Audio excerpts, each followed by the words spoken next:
Hey guys, welcome to the show. We got Keaton, aka the Muscle, in the house today. Keaton, thanks for being here, man. Absolutely, man. Thanks for Honored. having me here. Yeah, at your absolutely. You're house. at my house. Yeah, no, You're like, I'm what are you honored. talking about, Nick? I'm honored. Guys, Keaton is an amazing man. I've gotten a little bit closer to him this last week. We had him come speak at our event. Keaton's good friends with, Ed Milet, Andy Elliott, tons of guys. Who was the other leadership coach that you're talking about? John Maxwell, Tony yeah. Robbins, a lot of people in the coaching space. Bradley, Yeah. really good friends. It's amazing. Keaton, you're how? I'm 37. Okay. And you started, Keaton has built Limitless Arena. It was a massive success here in Utah. Yeah, Personal development seminar. yeah, And Keaton has built Limitless Society this last couple years. 2 years. Yeah, It's on pace for about 30 million this year. And he is a devout husband and father. He has 5 girls. 5 daughters. He's got a busy family, very passionate about family. His wife and him hold these little mini seminars here at his house. Yeah, And just pour into these families, helping them find success in their relationships, not just in the business. And that's what I admire about you, man. And so I've always told people I speak to and talk to, like, it's hard to find a good mentor that has what I've wanted, right? Yeah. Like I told you, we were talking before the show about Grant Cardone, and yeah, I go to him and I got proximity, but there's a massive filter for advice, right? Yeah. And so there's good things that he'll share with business and with sales. There's a huge filter for me, but with when it comes to character and other things, I'm just like, don't even talk to me. Like, Yeah. like there's a wall. yeah, But guys like yourself, that's what I love. yeah. And so it's an honor to be here. Thank you. I And appreciate that. yeah, it's one thing when a mentor comes in and gives their advice, but it's like, well, what cost did you pay to get there, Yeah. right? And speaking of, we're talking about Hormozy too, like the cost he's paid to get where he's at, I don't want to pay that. No. And you look at Elon Musk, and Elon Musk himself says, I don't recommend my life for anybody. It's lonely, it's sad. Who wants to get there, right? No. So I don't admire those guys, And so, anyways, privileged to be here. Love to learn from you, man. Yeah, I'm glad you're here, dude. Excited to do it. So one of the first things I want to hit off was a little bit about your story. What was a big turning point for you in your career or in your life? I get the opportunity to share this story a lot with people. I grew up, I was the oldest of 5 kids. And all growing up, my father was just a 9-to-5er, get a degree, 401k, the safe route. Yeah. And he always pushed that very heavily on us. And it was always backed by the safe route. It's the safe route, right? And when he was 47, he was, I think for all intent and purpose, he was successful. He was, for middle class, he was successful. He was the CEO of a government contracting company.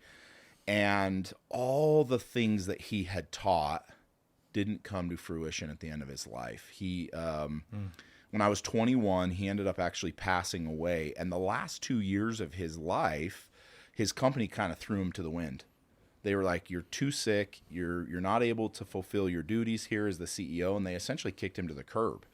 And I remember spending a lot of time with my father on his deathbed while I was 21 and hearing from him through all the things that we discussed, the regrets that he had that I don't even know if he had identified as regrets. I did, because I knew from a really young age that I could never really live that route. I just couldn't do it. There was something in me, and I have this conversation a lot. Are entrepreneurs born or are they made? I think both. Agreed. But I was born to be an entrepreneur. I could never work for somebody. I never got good grades. I couldn't jump through hoops. I couldn't do what other people told me to do if it didn't align with what I believed. So while I was growing up and I disagreed with all these things, he was the only one that I had to look for. So I was always getting this advice that never really sat well with me. And I specifically remember the last few weeks of his life seeing regret on his deathbed of not truly accomplishing what I think my father could have accomplished. Because my dad was very talented in his mind. He was very smart, very well-to-do, very well put together, studious. I think my father could have built the company that he was the CEO of and made tons more money just by owning the company, right? And as he passed away, I made a promise to him that I would ultimately take care of my siblings and my mom. I made a pretty heavy promise that at that time, I had no idea how I was going to fulfill it. No idea. But I knew I would never fulfill it the route that he had given me, which was go to school, get your degree, live by the rules of society, if you will. And at that time, there was only one thing that was really specific to me that I leaned into, and it was, I would rather sink on my own ship than sell on somebody else's. And that was, it was like it was in my bones. I couldn't make that up. It was just what I believed. And so really early on in life, after watching the death of my father, I realized like entrepreneurship was the only route for me. There was no other route. I couldn't work for somebody. I couldn't be underneath somebody. I couldn't abide by their rules or jump through their hoops. So out of the gates, when I was 21, I really started building companies. And from the time I was 21 until the time I was, I think, about 30, I had built 15 to 20 companies from scratch. And I didn't have any money, so everything I did was all, structuring deals and structuring financing. I never had any money given to me to build these companies. So again, like for me, the pivoting moment of my life was, one, accepting that the things that my dad had taught me about safety and 9 to 5 and 401k, like that they weren't real, and that there was no safety in life. There is no safety. And for some reason, we as a society think that that's what's safe. It's why so many dumb kids get out of high school and they go spend all of this money and they go into debt for college because they believe that that's the safe route. And if I could stand in front of the whole world and say, what if you could get into the same amount of debt and build whatever you want to build and get a much better return, which ultimately we all want, and the risk and reward is much, much different. But neither route is safe. So if you know neither route, none of them are safe, why not chase the one that ultimately, aligns with your core? And that for me was the pivoting moment in my life. And from that day till today, that's what I've done. I've worked for myself. I've built my own companies. I've built with partners. I've built with friends. I've even built with family. But I've never, ever built underneath somebody. It's always been my own thing, and that's the entrepreneur way. That's the only way that I knew how. Yeah, I feel like there's a facade of safety that society gives with school, with work, the salary position, the benefits, and a lot of our audience is salespeople. We got entrepreneurs, sales leaders. And we all have seen people that try to get into this avenue, and they're afraid. They're like, oh, I don't know, but it's like, I got this. I'm like, that is exactly, like, this is the gateway for you to break free of what is this facade of safety. Yeah. Because you retiring at 73 years old is not safe. No. Right? And not being able to create the freedom and lifestyle that you want, that's not safe. No. And so I think identifying, like, what does your ideal life look like? Like, actually, like, if money wasn't a problem, if you could run your schedule, and then compare that to your life, and then tell me, is your life safe right now? 100%. And the thing that I always teach, and I like that your listeners are sales guys, really salesmen are in any form an entrepreneur. Yeah. Because you eat what you kill. That's plain and simple what it is. And that's how I fell in love with what I was doing in the very beginning, is I did start as a sales guy, and I was like, wait, no one's over me. No one oversees me. I don't have hours. It's just whatever I sell is what I take home. Yeah. And then the other thing that's really cool to talk about is that if you want to become successful in life in any aspect, you have to become a good salesman. Mm-hmm. There's no one in this world who got anywhere not becoming a good salesman. You've got to sell yourself, your product, your service. You've got to sell your vision. You've got to sell your leadership. Shit, you got to sell yourself to the spouse that you want. Mm-hmm. Like, every aspect is sales. And so, the people that you have listening to this understand that if you're already there, you're halfway through the battle of entrepreneurship. If you're a good salesman and you hone in on that skill, you're already halfway done with entrepreneurship, because Yeah. the lifeblood of any business is sales. It's nothing else. Yeah. I meet with people all the time that have great proposals and great spreadsheets and great everything except for sales. They don't have a real company. Yeah. Because at the end of the day, it is sales. That's the beginning and the end of all of this. And, you know, for those that listen to this, like, if I'm a good salesman, the first route I would go is entrepreneurship, because I know I can build something and sell a product and a service because I know I can do it. And from there, when I build it and the revenue comes in, I can create the infrastructure around it, which ultimately is what I did. I had no idea what I was doing when I was 21, but I was damn good at sales. So I sold, and then I figured out the back end, right? And that ultimately is what entrepreneurship is.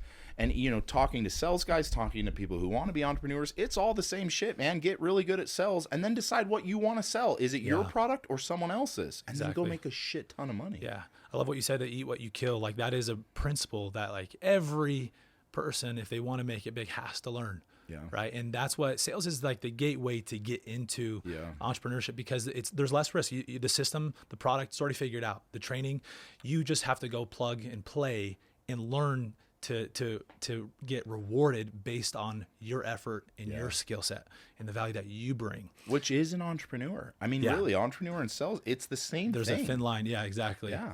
Yeah. And what I've been obsessed with, and we talked about this before the show, Keaton, was how, like, I've applied entrepreneurial, like, training and mentorship, and I've realized how it's taking my sales game to a different level, right? Like $200,000 a month in commissions, and then doing that, and then still implementing more time onto my self-development, right? And it's created this energy and success that has forced me to stop knocking doors, to stop running even appointments. Yeah. Like, I didn't want to. Like, I actually didn't want that. Yeah. Unlike most guys, I was very happy with what I was doing, the money I was making, and the lifestyle and the value I was bringing people. I did secretly want to add more value and grow, but I think people can shift the focus and start applying personal development, self-development, and really see their game go to a new level. And I think one of the principles is that we talk about a lot is investing in yourself, and be willing to take a bet on yourself. For entrepreneurs, it's easy. They see the game, but salespeople, I think, struggle more, you know, and I think they limit themselves because they're just a salesperson. Which is crazy, because both of the sides that we're talking about understand it. It's the salesman that's in the middle that doesn't understand it. So the 9-to-5ers know they have to invest in college. The entrepreneurs know they have to invest in mentorship. And then you have the sales guys in the middle, and they're like, I just got to get better at sales. Well, how do you get better, man? You yourself get better. And true personal development always leads to becoming a better salesman. It just does, because how you communicate, how you lead, how you talk, how you live, all of those things, it's all personal development. And again, that's my greatest message to the world, is the more you put into yourself, no matter what it is you're doing, the more you get out of what you're doing. I mean, even if I'm a brain surgeon, the more money I put into becoming a better brain surgeon, the more I become the guy that people want to come to when they have to have brain surgery. Like, that's what it is. The more you qualify yourself through personal investment, through time, money, and energy, the better you become. And then, you know, we talked about this before we started, but you then become what you attract. And dude, at the end of the day, everybody's, especially sales guys, they're seeking more sales. They're seeking more sales. Yeah, they're chasing and chasing and chasing. Well, how do you attract more sales? By becoming attractive to it. How do you become attractive to it? You work on yourself. And that's ultimately the game. So it is funny. It is like I said, both sides of the spectrum understand it. It's the ones in the middle that don't. It's the sales guys. It's the CEOs, the CFOs that are like, I don't have to do that anymore. Yes, you do. Yeah, you do. Dude, we were talking too before the show about Andy Elliott and Jeremy Minor, and I've come close to Jeremy Minor, and Andy Elliott's got the personal development. Jeremy Minor's got the tactics. And you know, Andy is a machine, and Jeremy Minor is also a machine, just in different ways. But the reality is both are critical. And that's a large part of my mission, is bringing both of those aspects to salespeople. Say, hey, look, you have to develop yourselves. And it's not just about, like, you know, just that. Like, you do have to understand how to ask questions, win people over. But if I did have to pick, like, one side or the other, I would veer towards the self-development over the tactics. Always. Like, one of my mantras has always been transformation over tactics. because you're a walking, talking billboard. And my level of self-development now versus even a year ago, Keaton, is completely different. Yeah. Like the caliber of a man that I am, and it's nowhere where I'll be in 5-10 years. But if my level of training in solar knowledge, it's almost the same, right? I've leveled up in other ways. But if you were to put myself up against Nick a year ago in sales, I will kick my own ass. Yeah. And the difference isn't technique. It's not one-liners. It's not closing methods. It's who I've become. Yeah, to ultimately deliver. I tell people, I give people a really simple idea of how this really works. So for a long time, I owned a mechanic shop. And in the mechanic shop, we had the best tools in the world. Well, I could take someone off of the street and ask them to swap a motor, and it would take them who knows how long. Or I could ask the best mechanic who, through experience and growth, has learned how to become and use those tools effectively and efficiently. Same tools, completely different mechanic. It's the same thing in life. The tools and the things you learn in sales, they're always going to be there. They're always the simple shit. Like, these are the tactics. But who I am to use those tools is really the dictating factor as to how well I get shit done and how efficiently I get shit done. So it's the same thing in life. Like, dude, the tools to success in life are simple. You could label them out: discipline, like all of these tools that we talk about. But if you yourself are not the person that can take and use those tools, then you should work more effectively and efficiently on you yourself. And it's why Jim Rohn always taught the work that you do the most should be on yourself. Yeah. And that's why he says work twice as hard on you as you do on anything else, and you'll build the life that you want. And that's ultimately what it is. No matter who you are, no matter what industry you're in, sales, CFO, entrepreneurship, if I work on me, I will qualify me to use the tools that I've been given and be much better than someone else who has the same tools. Yeah. We're talking about this the other day, that the bottleneck of the business is always the leader. Always. And, this last year I've seen, I've always believed in what Jim Rohn has said with, work hard on yourself. I've always been the raving fan of him. And it wasn't until this last year that I was kind of forced, Keaton, to work hard on myself, because I was very, humbled is a little bit my story. And what I learned accidentally through the process was I worked less, on time, at the job. My business has almost 10x'd in half a year. Half a year. And I thought I was just going to kind of coast through and survive. And it's almost 10x'd. It's fascinating to me. And salespeople don't understand. It's not like you can go get a Jeremy Miner course and take, I love Jeremy Miner, but you can go learn sales tactics and training and take your income from, $250K to $500,000 or $750K or $1 million. Or you could go develop yourself and then go way beyond. Go 10x that. Yeah. And be in my position where you're forced to, you don't have time to run appointments because you're too busy attracting the salespeople to come build with you. Right? 100%. I think it's an amazing thing. I want to change gears real quick and ask you things related, what I admire with you, Keaton, as I mentioned earlier, was your ability to win in different areas of your life. And I want to talk to in regards to our audience of managing their business career and their financial success in that aspect, but also in their relationships and their personal time. And what's your advice to guys and gals that are struggling to find balance? I don't love the word balance, but I like to say, but to thrive in all those areas. I think there's two pieces to this. Number one, it's to understand that there is no such thing as balance. There really isn't. I swap the word from balance to integration. I spent a lot of time with Tim Grover. He's become a good friend of mine, and he was the coach for Michael Jordan and Kobe Bryant, and he always teaches and talks about how these people that were so great had zero balance in life. Michael Jordan wasn't good at anything else except for being a basketball player.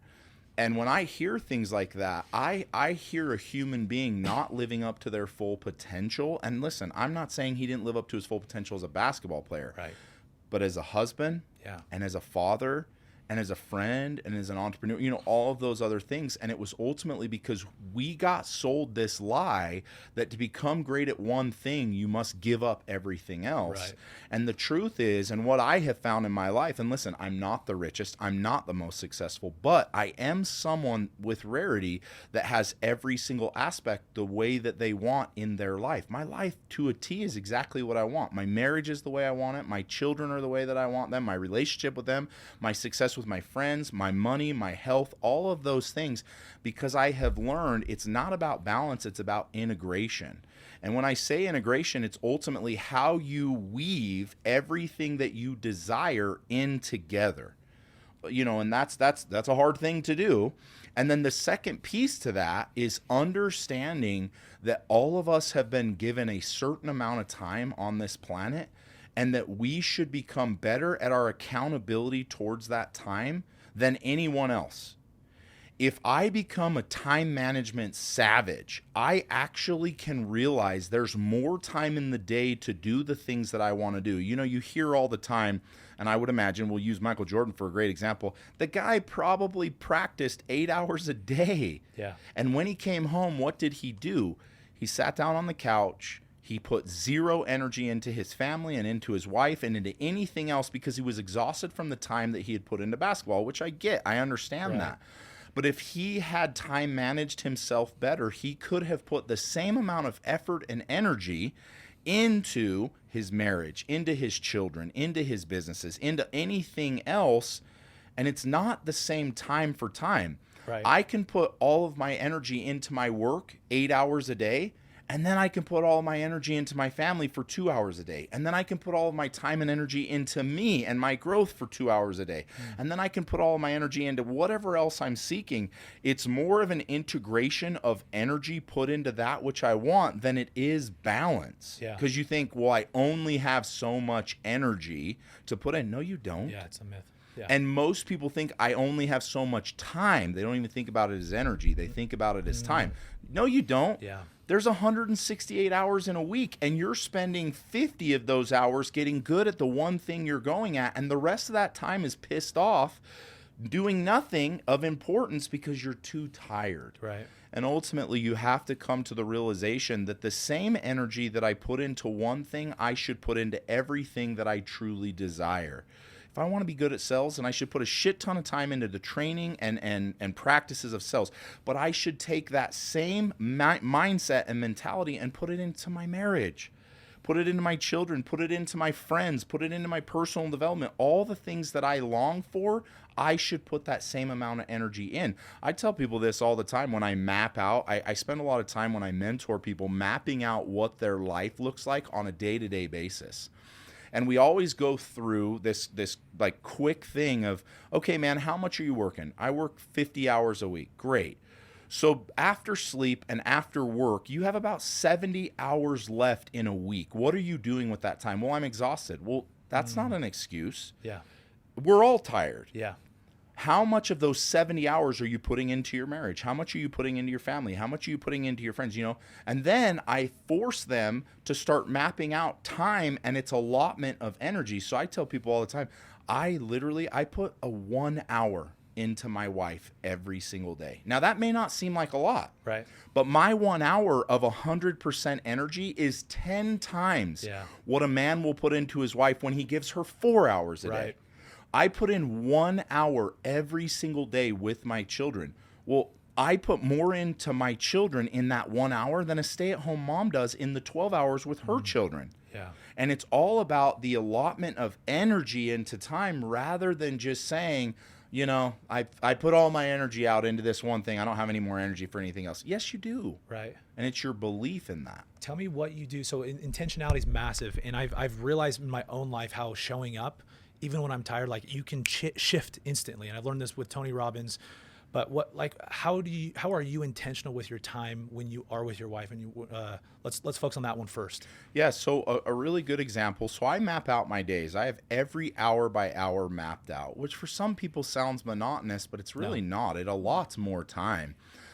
I spend the beginning of my day in preparation and personal preparation. I then get into the gym, which is my me time. I then get into my work, and I work about 10 hours a day. Then I allot at the end of the day a full hour of time with my wife, and that is completely separate from anything else that I'm doing. My work, my kids, myself, everything else is put onto a shelf, and I'll come back to it. That means no phone time, no thinking doing other things. I'm putting all of my time and energy in that moment into her. You're fully present. Fully present. And that really is the superpower that I teach people all over the world. You want to become powerful? Be the only one in a room that's present at any given time. Most people are not present. Most people live in the past or think about the future. They never stay in the present. And then those moments are just always fleeting moments from future to future or from past to past. So for me, I block out an hour a day of time that is dedicated with all of my energy into my spouse. And then on top of that, I also dedicate a date night. Every single week we have date night. I don't give a shit if the world is burning down. We will get popcorn together and we will watch it burn down together. It's our time. And allotting that time and being very dedicated and a time management savage is really what it takes to do that. You can always find excuses. When I'm at work and something happens, I usually am like, I don't have time for that because I got to work. Why can't I do that in my marriage? Why can't I do that with my children? Why can't I do that in my hobbies or in my growth or anything else that's really important? You can. You just have accepted in your mind priorities like, oh, I got to make a lot of money, so I want to be really successful, so I kick out anything else that doesn't pertain to that. Well, do that same shit, have that same principle for every aspect that you want to grow in. Yeah. And then go at it, right? My wife knows, like, I'm here, but I'm not really here when I'm working. Right. When it's me and you time, I'm not working. I'm not focusing on the children. I'm focusing on you and I. So is it focus on conversation? Like, what do you guys usually do in walk-in? I have kind of a set thing. One of them is touch. Like, I will always hold hands or we'll cuddle. We will always review our day together. Like, how was your day? With the real intention of understanding what she says, right? When I'm really present, I ask a question and I really want to know the answer. I'm not just saying, hey, how was your day, right? Yeah, right. Being very specific in those things and then doing the same thing. Well, let me tell you about my day. And then also focusing on every energy that I put into her, I also expect back. I want her to put her energy. I know you're a stay-at-home mom with 5 kids. I know you got 15 things, but I need you right here, right now with me. And I expect that as you expect it from me, and being very intentional, which you talked about a little bit earlier. And the more intentional I am with that time and the energy that I put into it, the more I get out of it. Yeah. And I can literally put an hour a day into her and get more out of that hour than 99% of people that spend a whole day with their spouse. Love that. Yeah. I've always been a big proponent of that, Keaton. And I think you closed the gap on a few things. But I've realized this last year for me, the power of being present and also the power of setting boundaries. For example, you mentioned the phone. And if you send a text out in that time, I mean, not only are you distracting yourself in that moment where it's impossibly fully present, or if you're thinking about your work or your goals or whatever, but you're also basically sending out like an open invitation to have it done again. Yeah. And so I think you have to have your own personal boundaries at work and like allowing yourself to be present. And some people, it's going to take some time to really break through, like, why can't I stay and be present with this person? Yeah. And it's worth the time to do that. And, but also communicating, like, it's one thing to tell people like, oh, hey, here's my boundaries, but it's like message communicated, message received. Yeah. Do they understand? You won't hear from me between, 7 p.m., 8 p.m., whatever it is, and then 8 a.m. Yeah. Right? I'm working on myself, and then that's relationship time. Yeah, 100%. And setting those boundaries so clearly that those you love know what they are, they can also abide and support in that. Yeah. My wife knows I'm here. My office is here in the home. But, when I go to work and you start talking to me, I'm in work mode and I'm not thinking about what you're saying. So please understand, I'm not going to be present enough to give you the answers that you want. And my wife has learned really, really well now.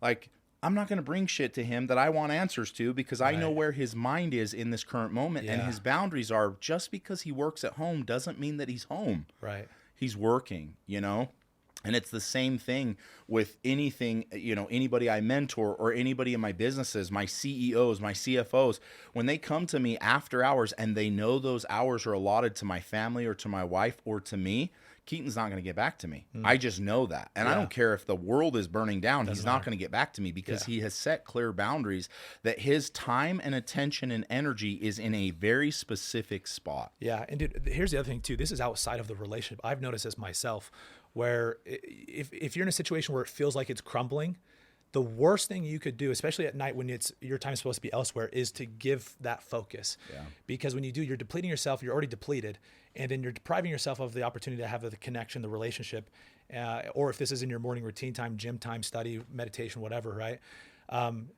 If you use that time to be like reactive with messages, it affects your energy and your decision making to actually call better shots. And I've noticed, as scary as it's been when shit's burning down and like they need an answer and I don't respond, like the next day, like somehow we survive to the next day. First of all, somehow we always make it. But then also like the power of like having a clear mind and the power of making solid decisions, it's much more effective. And so I feel like we all have a limitation there, and like this limiting belief of like, I need to be responsive. And you do when you're at work, but you got to have boundaries for yourself, and having those, you'll get more done in less. And dude, the one thing that I would say for the people that are listening, because I think a lot of people hear this and they're like, yeah, but how do I actually really do that? Right. What you have to understand is that you must always put yourself first. Yep. I talk about this in marriage. I talk about this in business. I talk about this in parenting. I talk about this in leadership. Ultimately, for you to get out of this life what you want, you have to put yourself in the driver's seat. Yeah. You have to. Yep. And if I don't put myself first, I cannot deliver in the things that I plan on delivering. So one of the things that I teach, if really we're talking about energy, and all of us are energy, if we're not like focused and selfish with our time and our energy, then it depletes, and then we can't give it the way that we want to, right? So if I'm not selfish and I don't say, hey, I got to have my me time because I have to re-energize myself, because I have to be prepared for work. And then after work, my wife knows this too. She knows that when work's over, it's not really over. He needs a certain amount of time to re-energize. Oh, dude, gold nugget, yeah. So that he can give me what ultimately he needs to give me. And she knows this. Like, I'll finish working and she'll say, are you done for the day? And I'll say, yes, I'm done. But she knows that means, okay, now he's switching hats. He's preparing to re-energize himself, even if it's 20 minutes. Yeah, it's to critical. then put into our children what they need as his father, our marriage, what I need as his husband, so on and so forth. But you have to be selfish with that time to put it into where it needs to go. If you looked at all of us like we were a battery, and I told you had to put 100% into everything you were doing, well, then you better be plugging in selfishly to make sure you're filling that shit up so you can give it. Yeah. And most people don't do that. And here's the cool thing about human nature. Human nature is that we are not able to ultimately focus on 50 things at once. We're able to focus on one thing at a time, and especially men. We have this much space, right? Like, it's 8 inches, that much space to put into something. And if this is not organized and placed in compartments to where it needs to be, and then energized to put into, okay, I'm taking off my work hat and I'm putting on my dad hat. Give me a second to refocus, to energize myself, to be that father, then I'm going to give half the energy. And then the whole thing I've talked about is complete bullshit anyways, because you're like, well, I'm giving all the energy I can. Yeah, because you weren't selfish enough to recharge yourself to give 100%. Right. And that's, again, where people go, well, I want to put my wife first. I want to put my family first. I want to put God first. You've got it wrong. No. You've got to put yourself first. 100%. And you have to, even in those boundaries you say you set with other people, you got to set them with yourself. Yeah. Dude, I am actual energy. So then I should make sure that I'm selfish enough to go, time out. I got to plug in for a minute. Just give me a second. Let me refocus. Let me compartmentalize. Let me put in the forefront of my mind what it is I'm doing, what my next task is, and then prepare to do that. That's huge. You can't pour from an empty cup. No. Right? I want to pour into my relationship. I want to pour into this. Like, you can't. You got to pour into yourself first. Yeah. And so that's huge. I've learned this lesson this last year, the power of meditation, journaling, slowing down. And it's been one of the biggest lessons I've learned, Keaton. And my takeaway going into whenever I do get in a relationship again, just trusting God's timing, I've seen how like I would go from work to the relationship, and even like I would kick it on and show up, I would do well. Yeah. But I've seen how this like me time of like going on these walks and meditating, of always being a busy go guy. Like, and I used to like shame people who would meditate and slow down. Dude, I can't live without it now. 100%. I think so much clearer. And I can go from a chaotic mindset to like very focused and very intentional and very confident. And I win more in every area. And so, yeah, that 15, 20 minutes, whatever it is, dude, I love that. Dude, and the greatest principle to be taught pertaining to that is self-love. You can only love as much as you love yourself. And when I hear people say, I put my spouse first, I put my children first, you're ultimately depleting your own cup, right? If you're not putting yourself first, you're not replenishing that cup, and you're not able to give as much from that cup as you want to anyways, dude. And my thing is now with people, what if you could fill that cup so much that it overflows? And where does it go when it overflows? To the people you love the most. I love that, Keaton. So when you look at, preparing one day to have a new wife, and this is Jim Rohn, he always says, I'll work on me for you if you'll work on you for me. And ultimately that means that love, like I'm going to build self-love for me so I can put it into you. And I want you to build self-love for you so you can put it into me. And it's the same principle across the board. That's when you get into attraction rather than pursuing. Yeah. And I attract people because of the love that I give them, because of the love that I give myself. Wow. And that's where most people really get it hard. And they get it wrong, especially Christians. I get an opportunity to speak to a lot of Christians. And every time I talk about this subject, everybody always goes, well, what's the greatest commandment? The greatest commandment is to love God. Yeah. Well, what's the second? It's like unto it. Love your neighbor. But they never finish the scripture out. What is the end of the scripture? God said, love your neighbor like you love yourself. As thyself is what he says, word for word. So God literally sets the metric of how much by not even telling you that the first commandment is to love yourself. He set the metric as that. He said you should love me and your neighbor as much as you love yourself. Interesting. So then really, if I read that scripture correctly, then I'm going, holy shit, dude, I don't even like myself. I don't love myself. Of course I'm not giving my God what I need to. Of course I'm not giving my wife what I need to, because I haven't even done it myself. The greatest principle a human being can do is find love for themselves and trust for themselves above all else. Then they can put that into everybody. And it's so much that they're dumping in, it's just overflowing to everybody. Yeah. That's what God does. You don't think God loves himself? Absolutely he does. And he loves himself so much that it just pours out to his children. And it's the same thing for us. So again, you go all the way back. How do you do these things? Well, goes back to you. Yeah. That's why personal development is so important. Yeah. I struggle in my marriage because I don't love my wife enough. Well, it's because you don't love yourself enough. I struggle with my children because I don't love them enough, or I don't show them love enough. It's because you don't show yourself love enough. So great. I remember being in my last relationship, just being vulnerable, guys. I was at a point where I'm like, I want to be pursued more, Yeah. And dude, it fell back on me. I wasn't giving myself enough self-love, Keaton. 100%. And had I done that more, it would have radiated back when the attention would have reflected. So, and I'll tell you, dude, this is really important because I hate talking about a subject but not giving a deliverable for people who actually listen, because they hear that and they go, oh, I identify with you. Right. But how do I do it? And I do this with everybody that I mentor and I coach. It all comes from the way we were raised, the childhood trauma, right? And if you could identify where that came from in your childhood, you could then focus on where you're going to put your work. So one of the things that I always struggled with is I was always seeking for people to accept me and be proud of me. I never knew why. Significance, I never knew why.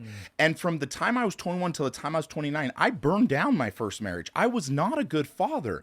And I did exactly what I'll tell you guys to do. What I did is I identified in my life when I was growing up, when it was my hardest and my deepest, darkest times, when I was struggling. By the way, I had great parents. I didn't have crazy whatever. I mean, we had a lot of challenges and trials. Both my parents had cancer. Our house burned down. We had a lot of crazy shit. But my life was still good. And when I did this exercise, it shifted everything as to where I needed to put my work. I went back and I realized when I was about 15, I was a really good football player. I was the best in Utah when I was in high school. I got all state and all that shit. And I remember every single game, everybody looked to me as the leader and everybody looked to me to make the plays. And I remember making them. I was good. And I would come off of the field and everybody there would say, dude, you're incredible. That was great. You played a great game. You had great stats, blah, blah. And I would always get to my dad and he would always say to me, what could you have done better? Always. I never heard from my father, I'm really proud of you. I never heard that. So I went all the way back to the 15-year-old me and I wrote a letter to him. And in that letter, I had to identify to him what he needed to hear. So I began to write this letter and I said, Keaton, if I took a time machine back to that person, and you have to identify who that is. Was it 12 when you had the trauma? Was it 15? Was it 9? And you take that time machine and you sit down in front of that human being. And by the way, and this is a big, really good piece that I give people, don't give them advice. They don't need advice. Don't sit down and say, dude, you'll keep crushing. You don't. No. What do they need to hear? And you know what it was for me? My parents said, I love you all the time. So it wasn't love. My parents cared for me. It wasn't care. It was that I never heard, I'm proud of you. So I identified that. That was the root. It was the root. Yeah. And you know what I did? You know why I burned down my marriage? Because I wanted to get so filthy rich because I wanted everybody around me to be proud of me. You. I wanted to be a millionaire by the time I was 30, which I accomplished, but I burned everything else down. And it was because I had not learned the most valuable lesson I could possibly learn, which was, Keaton, and I had this conversation with young Keaton. I said, hey, Keaton, you know what I want you to hear? I'm really, really proud of you. That's what I want you to hear. And dude, and through tons of emotion, I realized that everything I had done in my life up to that point was trying to get everybody else to say, hey, dude, I'm proud of you. Yeah. And then you know what I realized? That's where the work has to happen. Yeah. You know who should be proud of you? You. Me. Yeah. And then I shifted and said, okay, what must I do now to make me proud of me, that I no longer seek it from anyone else, because I've made all these decisions in my life based on wanting everybody around me, seeking the validation of my father to hear, I'm proud of you. I wanted everybody else to say it. And then I went, you know what? I got to work on being proud of myself. Yeah. And the only way that I can do that is by aligning in my core to do the things that make me proud. And then as I went down that path, everything shifted in my life. Everything. My marriage that I now have became beautiful. My children became more, everything became better because I no longer sought validation from anyone. Yeah. I sought it from myself. Shifted from external to internal. Internal. Yeah. And dude, and that's when everything changed. You know, everybody always says, I don't care about the haters, right? You always hear that. Everybody cares about what people think. But when you learn to check yourself first, yeah, you no longer give a shit. I don't care what you have to say, good or bad. Yeah. You don't like me? Well, do I like myself? Yes. I don't care. Yeah. You're proud of me? Well, am I proud of myself? I don't care. Yeah. Nothing you have to say will change anything internally for me because I check it within myself. And when I did this exercise, by the way, I do this exercise a lot. Yeah. I check with myself, where must I put in the work? And then when I put in that work, I get better across the board. Right. And when you go to build your next marriage, you will realize that the validation that you seek of, I want you to notice me, will completely change because you will notice yourself. Love that. You will put the time into yourself. You'll put the energy into yourself, and you don't need it from her. Yeah. Because you give it to yourself. Keaton, this is so profound, guys. I've seen a little inkling of success this last several months when I wasn't expecting it. And I've read less business books. I've read less on sales and persuasion, influence, and I've read more of spiritual things like this. And I've read about 5 different books. And when I say read, I study, dude. Yeah. I could tell you what's on the 56th page of all of these books. And the biggest work was understanding I need to slow down. That was the message I got from God. It was screaming at it, slow the F down. I've got a whole journal entry on it, right? And that's when it began going back to where is this coming from? Because most like high achievers, they have significance at the forefront. Tony always talks about like, significance is number one, and you'll achieve a lot, but you'll burn shit down on the way. Yeah. That's what I was doing. And you come at a different angle of understanding when you go back to the childhood work, the why that's so important is because you give yourself grace and love, right? And you stop condoning yourself, and then you can empower yourself to actually find out and uproot that and give yourself that love. You writing that letter was you giving yourself that the praise that you were craving. Yeah. And when you're seeking out to achieve a target or anything, it could be a sales target, it could be a relationship, fitness, and you're doing it for external validation versus doing it because you are wanting to improve and do it, and you don't need that validation. You're already good. Yeah. Dude, it's different level of energy and attraction. And as far as attract, don't chase, like that in sales, like part of the reason I've done so well is because I'm 0% needy. Like I don't need shit. Yeah. Like I walk into the homes, and if they think I want that deal, I will make it so damn clear. Yeah. I don't need shit. I'm happy to help. Yeah. And I reek of like, I'm good. Right. Yeah. And then I'm not just coming off arrogant. Yeah. There's ways I come in with humility.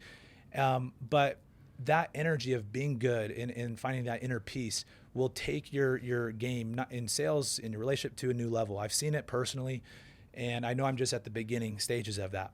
And so I'm just validating and like, I guess testifying to what you're saying. And dude, it's crazy. It doesn't matter what you do, whether it's sales, you're an entrepreneur, you're a CEO.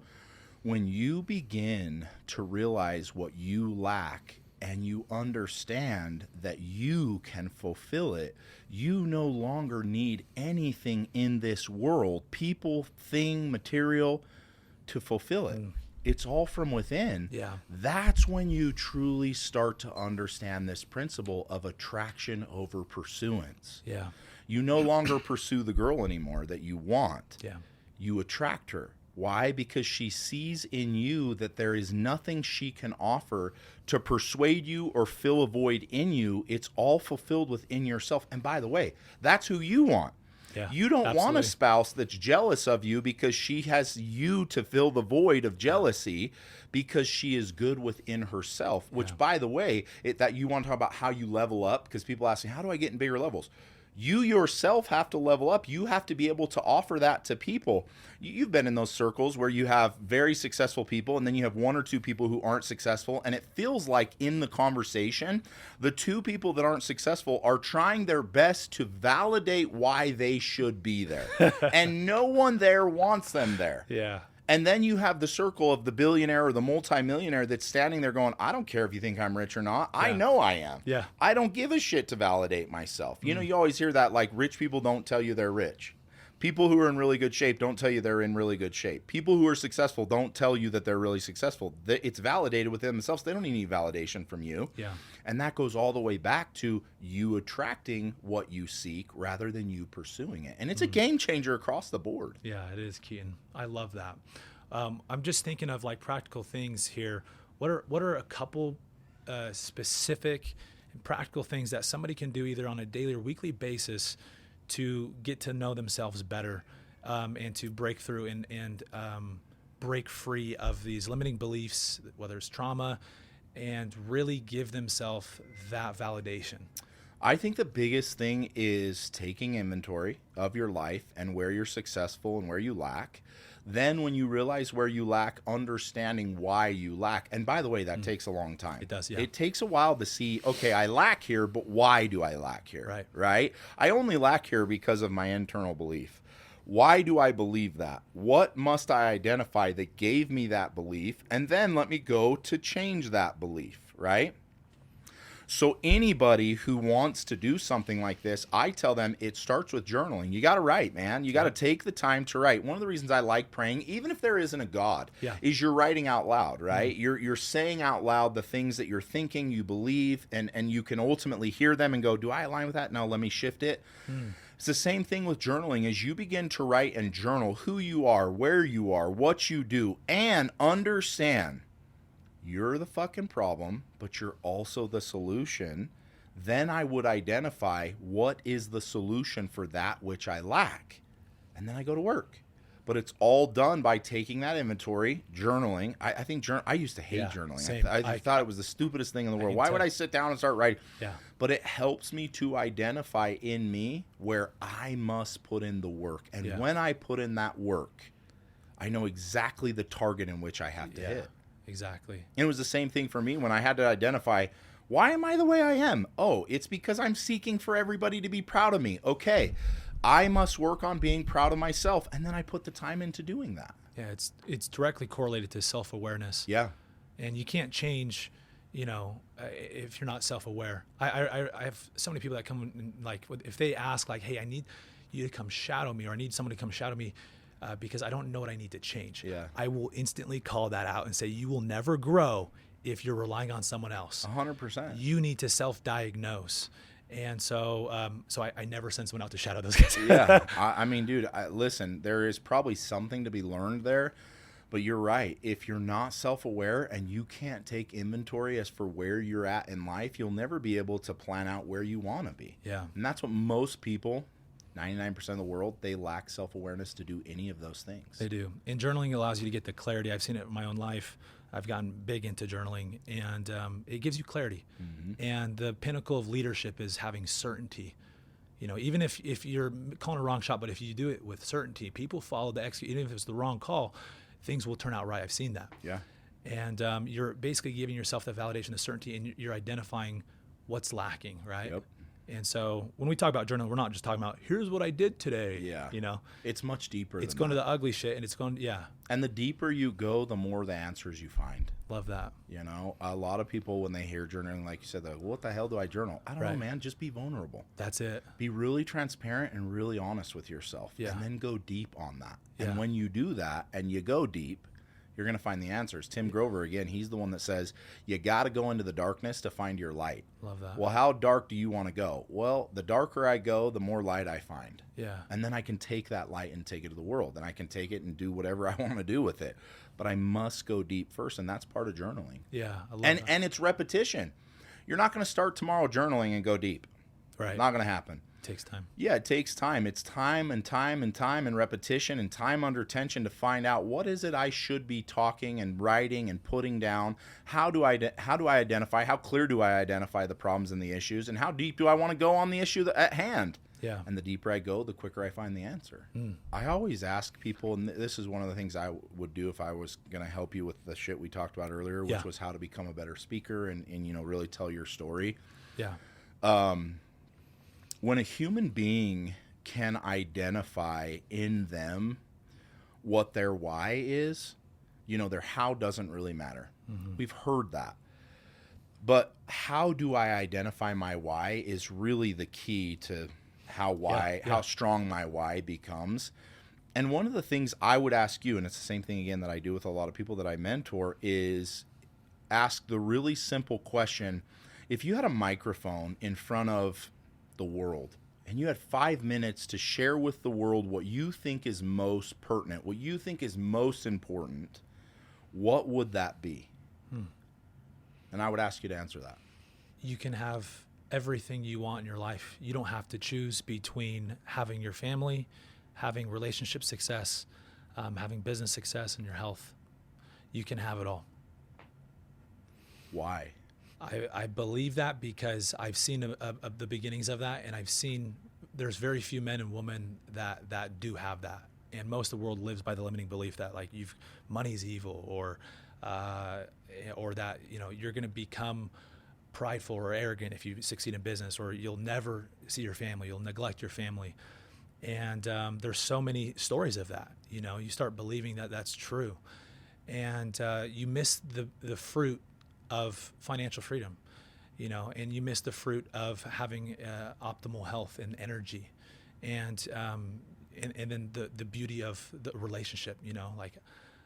There's no amount of success that I personally want. I've discovered this that would come at the cost of a relationship, and so ultimately helping people achieve their dreams and their visions for what they want, and understanding they don't have to burn everything down to get there.